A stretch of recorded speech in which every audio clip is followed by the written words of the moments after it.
Cat-cow. Stack your shoulders over your hands and make sure your hips and knees are at 90 degrees.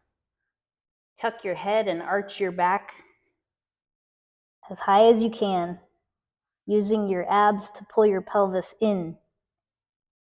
Now release.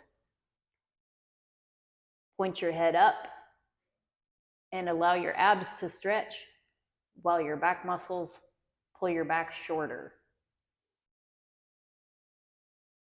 Release. And go the opposite way. Press your abs and your pelvis forward and your shoulders up. Release. And flex your back muscles. Pull your head up. Tuck your shoulder blades into your pockets. Release.